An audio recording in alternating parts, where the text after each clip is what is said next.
Hi everyone, thank you for watching this video.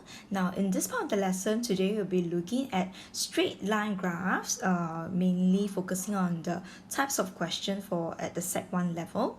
So in this part of the lesson we'll be revising on the following. Number one, the general equation of a straight line, and we know that the general equation of a straight line is y equals to mx plus c, where m tells us the gradient of the straight line and c is the y-intercept. Okay, then after that we also have some questions where we find out how do we find the x-intercept and y-intercept given the equation of a straight line. We can also use the equation of a straight line to find certain information. For example, if I'm given the x value, how do I calculate the y value? Or if I'm given the y value, how do I calculate the x value?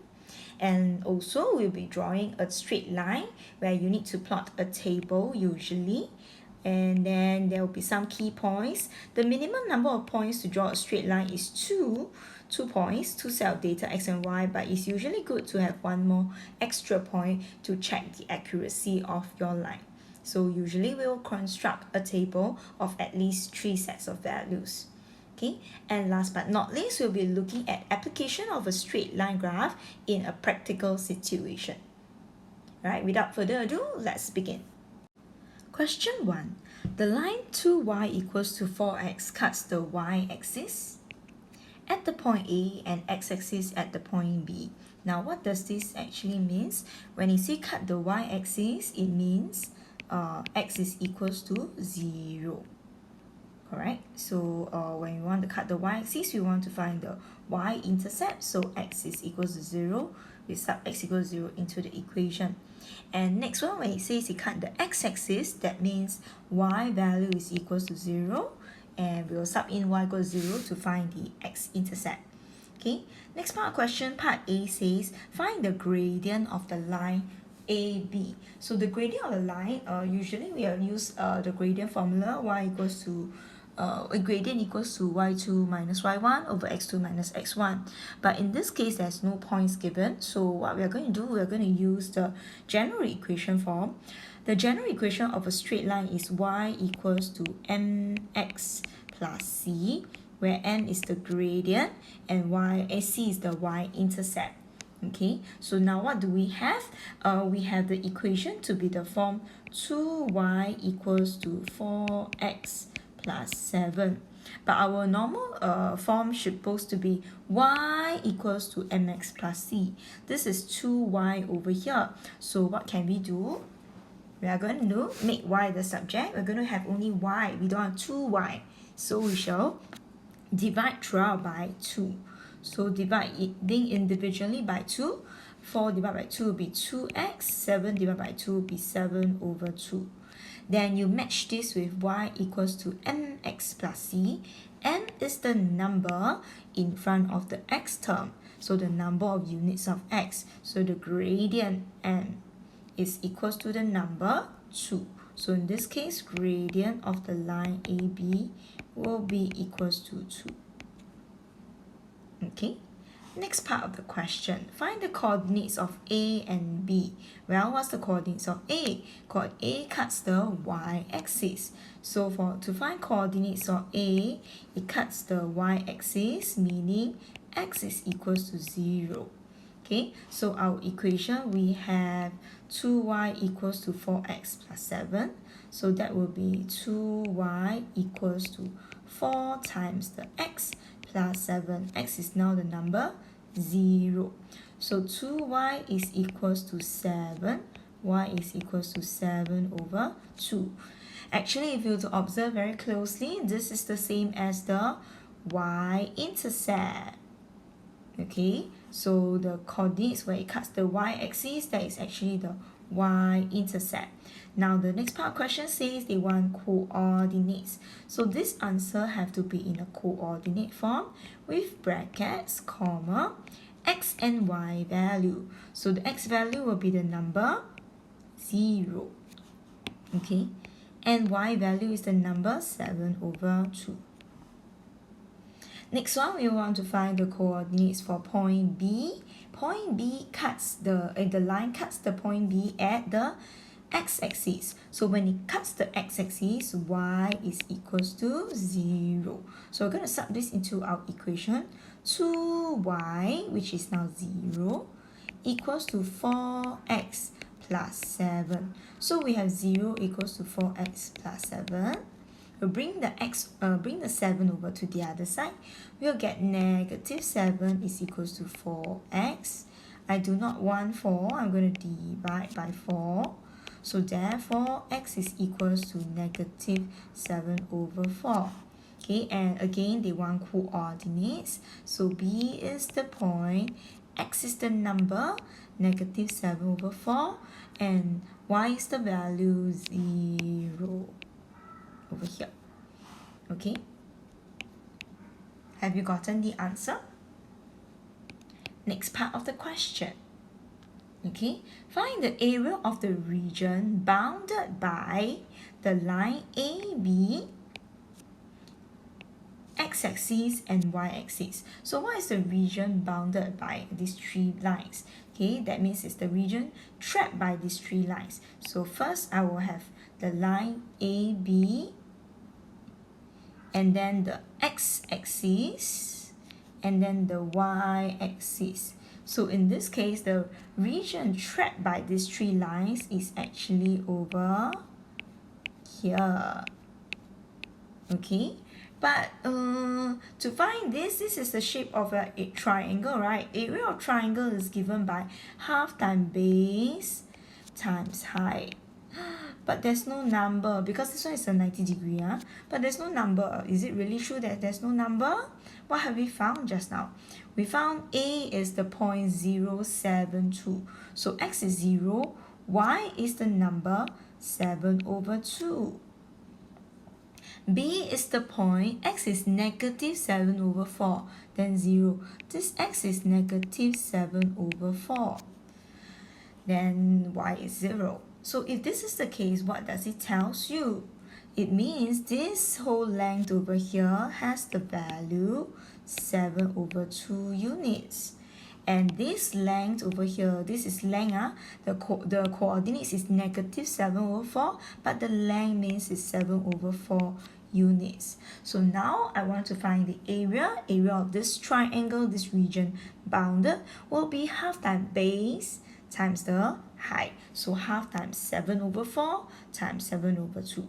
So area of the region bounded will be half times the unit 7 over 4 times the height 7 over 2. Square units. So let's work out this number.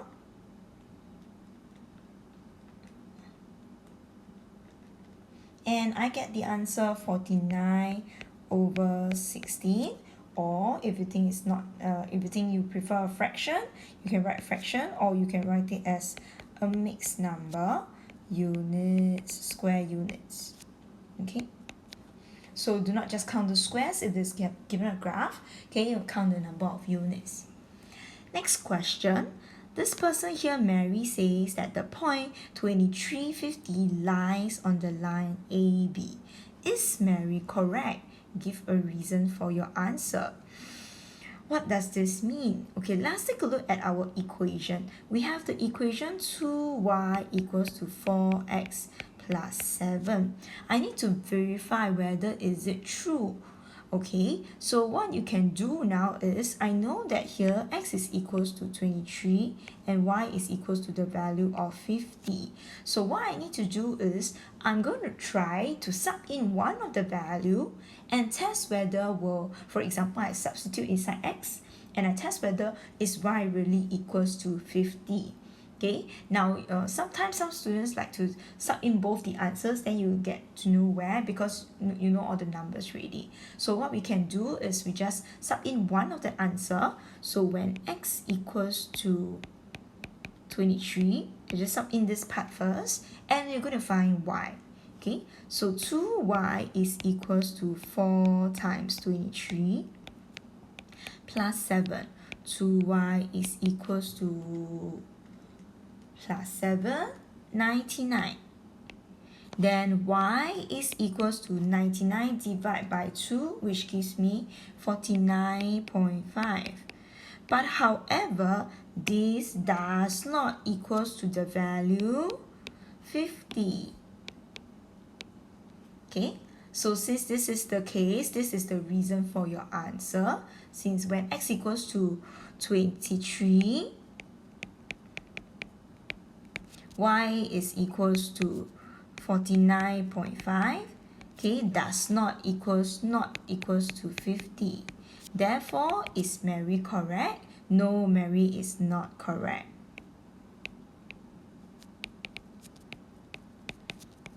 Because this point 23, 50 does not lie on the line.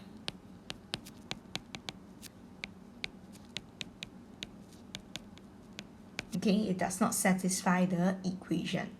However, if you plug in one value, x equals to 23, and you work it out and that y is really 50, or that the numbers tallies, then that answer you say that Mary is correct because the point lies on the line itself. Okay, so in this part of the question, we have covered how do you identify the gradient and the y-intercept using the general equation form of a straight line. How do you find the x-intercept, y-intercept, and the coordinates? Okay, how do you find a region of area of triangle? Okay, and how do you verify whether does the point lies on this set of line or not? Okay, we're going to move on to the next part of the question where we need to do a little bit of drawing. Question number 2, the diagram shows 3 points. P is the point 2, 6. Just let me make it smaller. Q is the point 2, 4, 2, 4.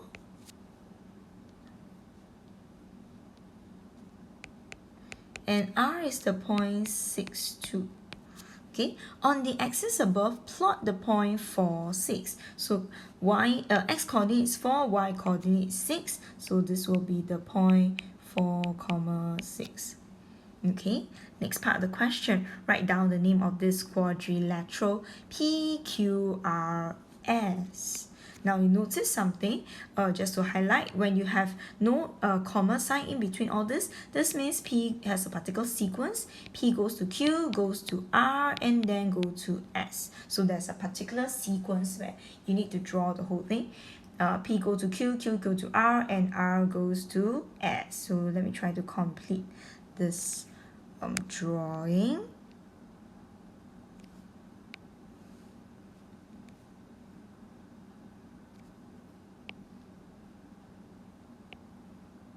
Okay, so we have our drawing over here, PQRS. So what is this shape? This is actually the shape of a kite. Now there are several different types. Okay, for example, you can have a trapezium, or you can have a parallelogram, okay, or you can even have a rhombus where the diagonals bisect each other at 90 degrees and all the sides, 4 sides are equal. Okay, or you can have triangle, isosceles triangle, equilateral triangle, many different things. Okay, but depends. The common ones are usually parallelogram and probably trapezium. Okay, next one, write down the equation of PQ. Oh, notice this word, it says write down. That means the equation is going to be easily found. You don't need to do too many steps to find the equation of a line PQ. So we know that in general there are 3 different types of lines, 3 different types of straight lines rather. Okay, the first type is the type that is a vertical line. Okay, a vertical line cuts the x-axis at a particular number, let's say A. So in this case, when there is a vertical line, it cuts the x-axis. This line will be x equals to a number. Okay, the second type, you have a line, a horizontal line, Okay, a horizontal line cuts the y-axis at maybe a particular number. So if it only cuts the y-axis, then the equation will have only letter y. So it will be y equals to A, for example. But when we have a slanted line, for example like this, or the other way round, let's say going up, it cuts both the x and the y axis. It cuts both the x and the y-axis. So in this kind of question, when you have a slanted line, it will be in the equation of the form y equals to mx plus c. Okay, you notice if it only cuts the x-axis, right? If it only cuts the x-axis, it will be x equals to. If it only cuts the y-axis, it will be y equals to. If it cuts both the axes, you will have y and x. Cut both the axes, you got y and x. Okay, so let's take a look at our question. What axis does it cut? Okay, so now question over here, write down equation of line PQ. So where is the line PQ? The line PQ is a vertical straight line. If I were to extend this line, it cuts the x-axis at the number 2. So it's a vertical straight line, it only cuts the x-axis. So in this case, this equation will be just x equals to 2. Have you gotten the answer? Okay, next one. Let's find the area of triangle PQR. Now, previously, the other question, we have the area of the triangle, half times base times height. That's very easy because we have a 90-degree angle. But I remember our triangle PQR here is slanted. Okay, let's take a look. We have this triangle over here, PQR. Let me highlight this. PQ and R. So this is actually not an upright triangle. So if I want to find the area of triangle, I need to take area of base times perpendicular height. Which base can I use and where is the height?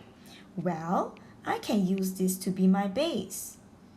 Okay, and remember, don't just count the squares, read the number of units. This is from 4 units to 6 units. So down here is actually 2 units on my base. Okay, and where will be the perpendicular height? The perpendicular height will be from R, go perpendicularly until you reach the base, okay, but extended. So in this case, you have a 90 degrees here, but my perpendicular height has how many units? It will be 1, 2, 3, 4. Well, don't just count the squares. Read the number of units, because sometimes one square can represent 5 units. Then the length will be different. Okay, so in this case, this is from 2 all the way to 6. So from 2 to 6, it's by 4 units. Although coincidentally, it's 4 square, but we cannot always assume that's the case. So area of triangle is half times the base and the perpendicular height, which is 4. So half times 2 times 4. Okay, so we have our area of triangle. And that will give me 4 square units. Okay, let's move on to the next question. Question says find the gradient of the line QR. How do I find the gradient of the line QR? Let's recall a little bit of our formula. The gradient formula is given by, if I have 2 coordinates, or if I have the equation, but in this case, I do not have the equation, I only have the coordinates, right? So the coordinates of Q is given by the point 2, 4, and the coordinates for R is given by the point 6, 2. Correct? So now gradient is given by the formula y2 minus y1 over x2 minus x1. Okay, so y2 and y1, so let's label this. This is x1, y1, for example, x2, y2. Of course, we can label it the other way. Q is x2, y2, then R is x1, y1. Doesn't matter. Okay, so according to our formula, gradient is y2 minus y1. So that will be y2, 2 minus y1 is 4, over x2 is 6, minus x1 is 2. Please be careful with the position. Do not anyhow switch the numbers. Okay, so I'll get my answer to be, okay, give me a minute, negative half. Okay, so the gradient will be negative half. Negative indicating this is a downward sloping line. Okay, so no problem. Next question. The line PR has this equation y plus 8x equals to 8. A point 4.25a lies on the line PR. When it says lies on the line PR, it means it must satisfy this equation. So when I have this point, 4.25a, what does that mean? The 4.25 is the value for the x coordinate, and the a is the value for the y coordinate. So I want to find the value of a. I'm going to substitute when x is equals to 4.25 and y is equals to the value for a. You notice my presentation have changed. I'm not looking for y, I'm looking for a. So it's a plus 4.25 is equals to 8. So a will be equals to 8 minus 4.25. Okay, and that answer will be 3.75. Have you gotten the answer? Okay, if you gotten the answer, then we're going to do the last question.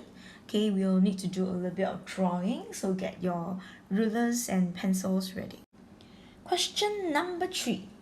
Now, question number 3 here, we're going to look at applications of straight line graphs on a practical real-world situation. Okay, for example, question 3 over here, an open tank, okay, is filled to the brim, okay, and water is drained off. So the water keeps going out such that the height of water at any time t seconds is given by this formula for the timing between 0 to 30. Now you notice our normal straight line equation is y equals to mx plus c.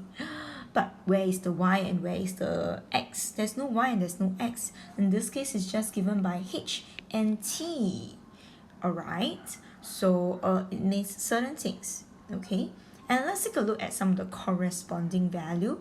The t is the time in seconds. Okay, and h is the time, the units in cm, the height in cm. Calculate the value of m. When it's m, t is equals to 15, h is equals to m. So when t equals to 15, h is equals to m. So the height h is now m is equals to negative 2. 15 minus 30, you plug in and let's work out the answers. I got the value to be 30. Okay, so in this case, the value for n will be just the number 30. Right? Next part of the question, it says using a scale of 2 cm to represent 5 seconds. For me, because when I took a screenshot of this whole thing, the scale changes a little bit, and in my video I'm not able to measure for you using my ruler the actual cm, but we do know on a normal graph paper, alright, 10 small squares represent 2 cm. Okay, 5 small squares represent 1 cm. So if they want to have a scale of 2 cm to represent 5 seconds on a horizontal t-axis for 0 to 30. So what do I need? I need to start from 0 to 30. 2 cm to represent 5 units. So this will be 5, 10, 15, 20, 25, 30. Okay, so we're supposed to use a pencil to draw your answer, but I should just write in my blue color so that you're able to see. So this is my 5 units, 10, 15, 20, 25, and 30. Now this is my t-axis, which is in seconds. Right, you notice this one replaces your x value, right? And next one, we're going to draw our h, the height itself. Now our smallest value is 10, the largest value is 50, and they tell me to draw a vertical axis from 0 to 60, 2 cm to represent 10 cm, the height 10 cm. So 2 cm will be 10 squares, Oh, this is a little bit difficult to count. 1, 2, 3, 4, 5, 6, 7, 8, 9, 10. 10 cm, 20, 30, I hope I get it correct, 40, 50, and 60. Now in the new trend, for examinations, they will print black and white copy of the graph paper for you, and it's a little bit difficult to see everything in black and white compared to our normal green color graph paper. So you have to be extra careful when you draw your graph, okay? So do count the units or squares if you are not very sure. Now let's plot in our graph. When t is 5, h is 50, so we'll mark with a cross. Then 10, 40 is here. 15, 30 is here. Then 20, 20 is here. And last but not least, 25 is 10. This will be down here. Okay, so we have a series of our points, and we shall draw our line, draw the graph of all this thing. Now, this case, right, you notice the graph have a range of from 0 to 30. So technically speaking, I'll draw the graph from 0 to 30, and I'll just extend the whole line within 0 to 30, the whole region. Okay, let me just try to draw a straight line graph passing through this.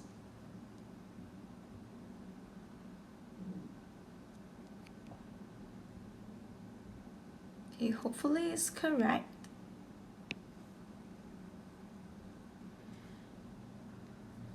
Okay, so this is my straight line graph, right? So when we have a straight line graph already, we must remember to label our equation. So h equals to negative 2t minus 30.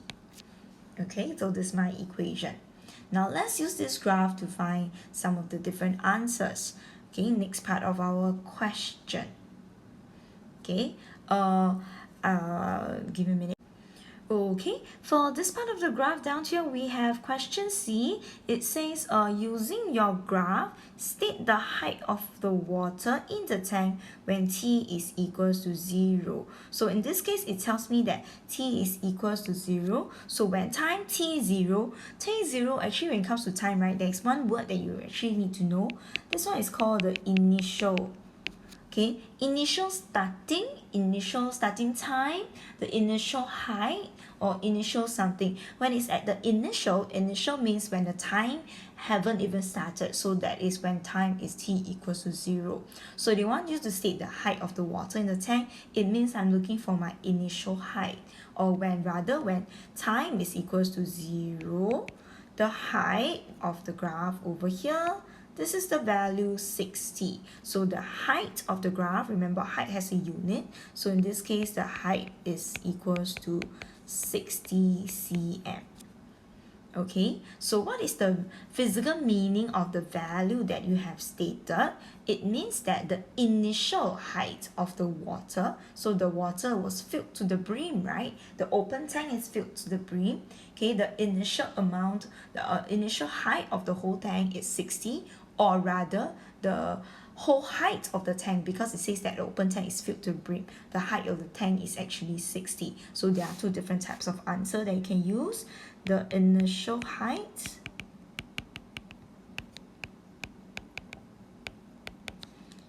of water in the tank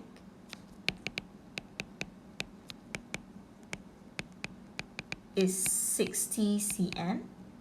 Or you can also say that because it says that the open tank is filled to the brim, that means the height of the tank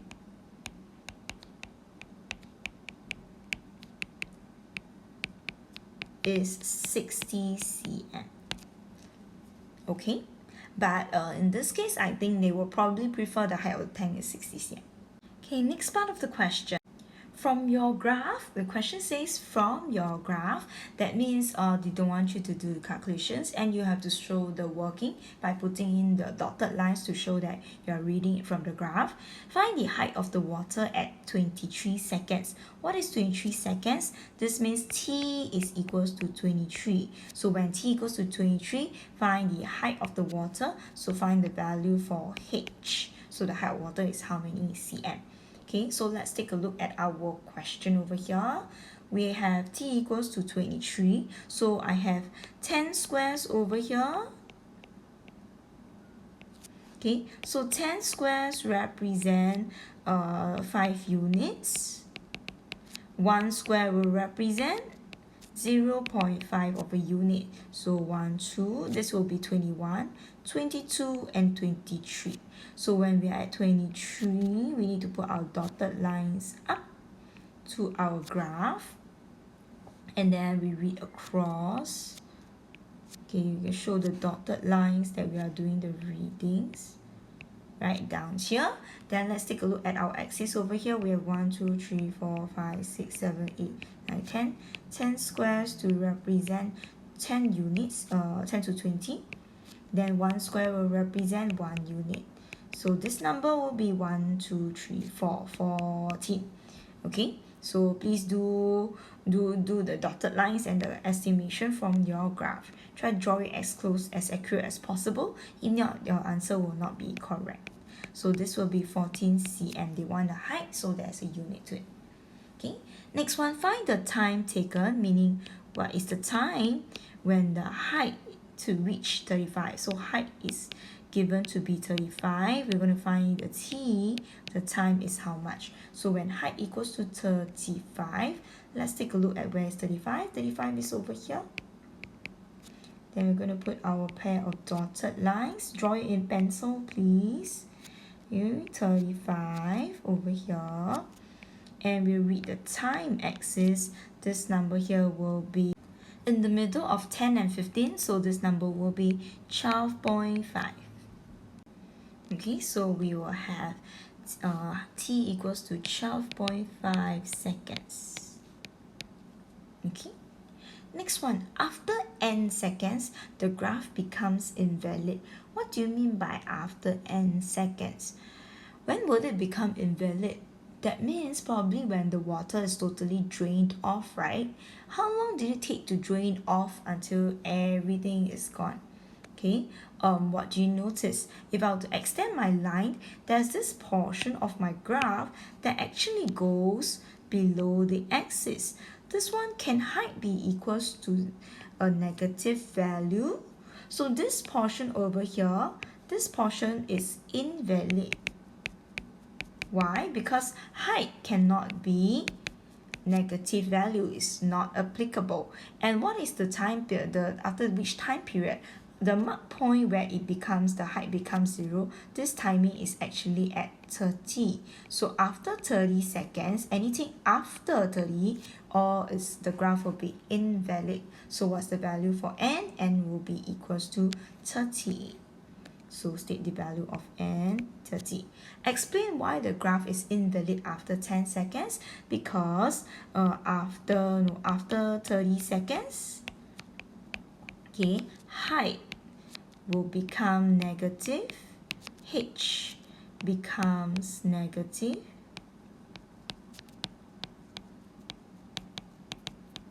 which is not correct lah. It's not it's invalid.